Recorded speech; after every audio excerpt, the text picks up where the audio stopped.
안녕하세요. 내가 사랑한 한 권의 책 챌린지 시즌2 첫 번째 순서를 받게 된 신문방송학을 공부하고 있는 강동현입니다. 여러분들은 명품 좋아하세요? 요즘 명품을 소비하는 주 세대층이 과거 40, 50대에서 현재는 이제 20, 30대까지 이제 확장이 되면서 명품에 대한 젊은 층들의 접근성이 전보다 더 활발해짐을 볼 수 있습니다. 제가 오늘 소개해드릴 책은 바다에서는 베르사체를 입고 도시에서는 아르마니를 입는다 라는 책이고요. 이 책의 저자는 장명숙 작가님으로 이제 우리에게는 유튜버 밀라논나로 많이 알려져 있습니다.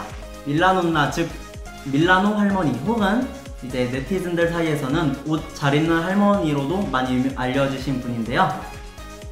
이분의 이제 실제 업적은 우리나라 최초의 밀라노 유학생이시고, 과거 이제 패션 컨설턴트로 활동해 주 업적으로는 이제 페레가모라는 브랜드라든지 막스마라라는 브랜드를 이제 우리나라에 최초로 런칭해 대중화시킨 분으로 유명합니다.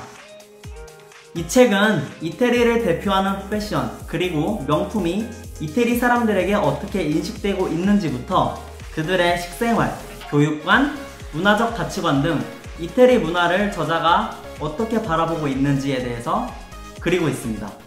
그리고 저는 그중 이태리 명품이 왜 이태리에서 유명하며 이태리 사람들이 생각하는 명품의 조건은 무엇이며 현재 우리 세대가 바라보는 명품에 대해서 여러분에게 소개해드리고자 합니다. 그렇다면 이태리, 왜 명품이 유명할까요?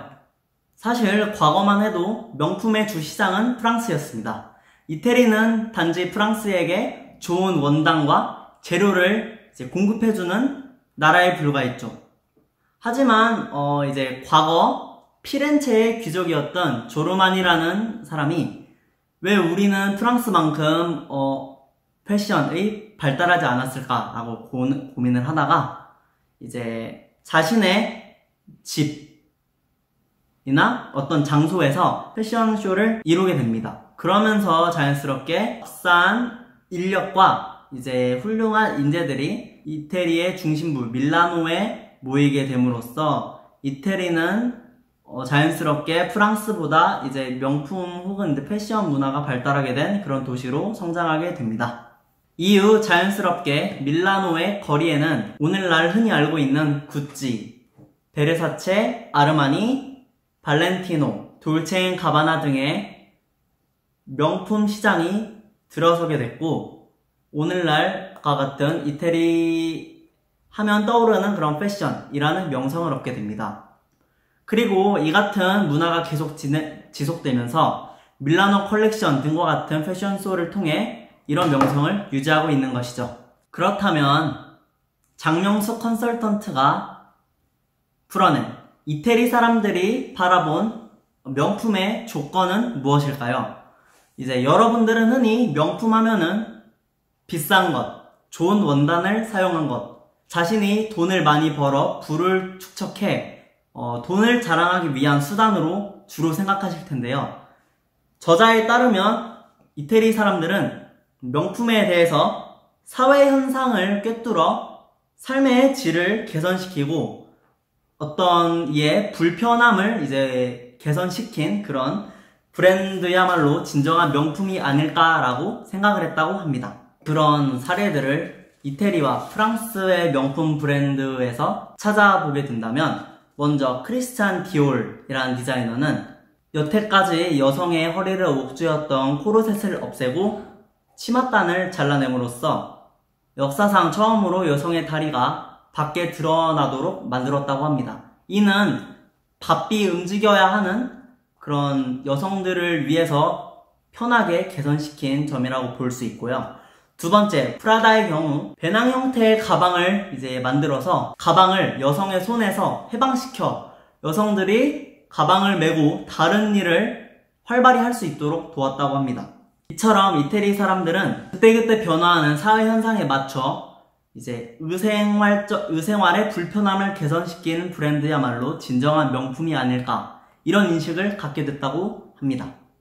저자 역시 명품의 조건에 대해서 소유한 사람의 사회적 위치와 이제 안목을 드러내는 고급품으로 감히 정의했고, 의생활 역사 변천에 기여한 제품이야말로 사회에 공헌한 그런 진정한 브랜드가 아닌가, 이렇게 정의를 내리고 있는데요. 아무래도 이제 사람들이 이태리가 명품으로 유명하다 보니 이태리 사람들은 전부 다 이제 명품을 좋아하고 명품을 자주 산다, 이렇게 인식할 수도 있을 것 같습니다. 하지만 유럽에서는 앞다투어 이렇게 명품 브랜드를 손에 넣거나 이제 집착을 하려고 안다라는 분위기를 느껴본 적이 없다고 하는데요. 오히려 그들은 수입이 명품을 살 그런 수준이 안 되거나 수입이 뻔한 사람이 명품을 소지하고 있을 경우에는 저 사람은 무슨 부정한 짓을 해서 명품을 얻었나? 아니면 좀 어떤 나쁜 짓을 통해서 명품을 가진 게 아닌가? 라고 이제 의심을 받게 되는 그런 부정적인 인식을 갖게 된다고 합니다. 이제 저는 이 대목에서 이런 생각을 했습니다. 패션은 자유라고 흔히들 합니다. 자신이 무엇을 입었건 어떤 옷을 입었건 그것은 오히려 본인의 표현의 자유라고 생각합니다. 하지만 이런 명품 옷을 입기 전에 앞서 저자가 언급한 바와 같이 자신의 사회적 위치 혹은 자신을 먼저 명품으로 만들었는지, 그리고 자신이 어울리는 명품이 무엇인지에 대해서 생각한다면 훨씬 명품을 그저 옷에 걸치는 옷이 아닌 자신을 표현할 수 있는, 자신의 사회적 위치를 대중들에게 알리고 자신의 품격을 알릴 수 있는 그런 옷이 될 수 있지 않을까, 저는 이렇게 생각합니다. 여름방학이 끝나고 새로운 학기가 시작되는 이 무렵, 많은 사람들이 코로나19로 인해 여행을 취소하고 무기력한 삶 속에서 코로나 블루, 일명 코로나 우울증이라고 불리는 그런 상태에 빠져 있는데요.